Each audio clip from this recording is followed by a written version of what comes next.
Silipin naman po natin ang daloy ng mga sasakyan panorte. At live mula sa North Luzon Expressway, saksi si Rafi Kima. Rafi! Tulad ng inasahan, Vicky, ngayong gabi na nga ang pagdaan ng bulto ng mga motorista dito sa North Luzon Expressway. Simula kaninang alas 2 ng hapon ay umabot sa puntong 6,000 sasakyan na ang pumapasok dito kada oras. Pinakaramdam ang pagdagsa ng mga sasakyan dito sa Balintawak Toll Plaza, ang pangunahing entry point papasok sa NLEX mula sa Kamaynilaan. Sa ngayon, medyo maluwag, nagkakaroon lang ng konting pag-iipon dito sa papasok ng mga sasakyan.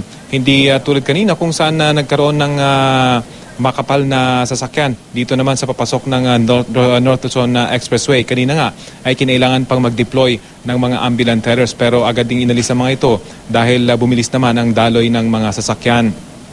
Sa Mindanao Avenue Toll Plaza naman, mas maganang daloy ng mga sasakyan. Ganito rin ang sitwasyon dito mula pa kanina. Kung kaya't dito dumaan yung mga motoristang gustong umiwas dito sa bahagyang pag-iipon ng mga sasakyan sa Balintawak.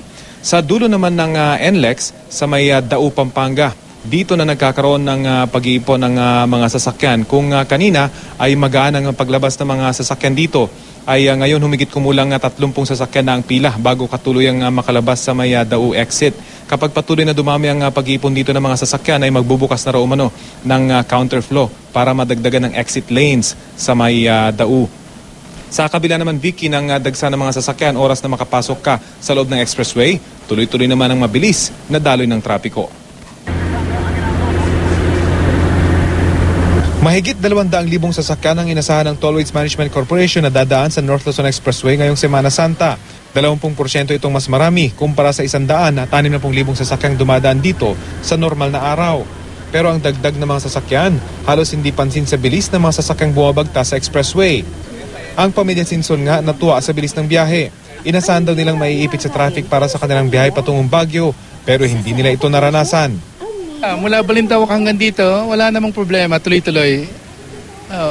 Yung inasahan nyo ba na magkaka-traffic? Inaasahan ko matraffic pero surprisingly walang traffic. Para lalo pang mas maging maginhawa ang biyahe, nakaalalay ang mga Motorist Assistance Center sa mga gasolinahan. Isa na rito ang Bantay Biyahe Boost ng GMA News TV. Dito, pwedeng magpatingin ng blood pressure. Meron ding ibinibigay ng mga libreng items. Kung Bantay Biyahe, 7th year na namin ginagawa to. So, aside from the free blood pressure check-up, may mga freebies din pwede silang makabunot ng mga travel essentials like tumblers and umbrellas and yung mga mini-fans nga namin.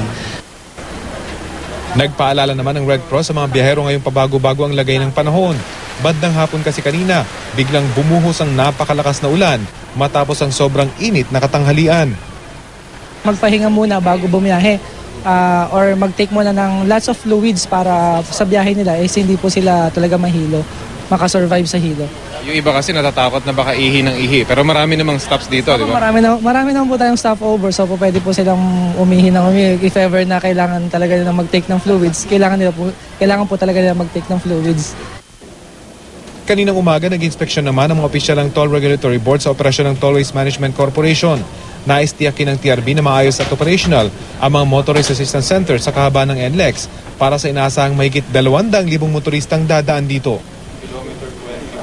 Malaking bagay umano, Vicky, ang pagbubukas ng express lane sa Balintawak at Mindanao Avenue entry at NLEX para hindi mag-ipon gaano yung mga sasakyan sa mga exit points, particular sa Dao at sa entry points naman ng SCTEX. Halos 1,000 sasakyan ang tinatayang gumamit sa express lane kung saan isang bayaran na lang mula dito sa umpisa ng NLEX hanggang sa dulo ng SCTEX. Mula dito sa Traffic Control Room ng North Luzon Expressway, ako si Rafi Tima, ang inyong saksi.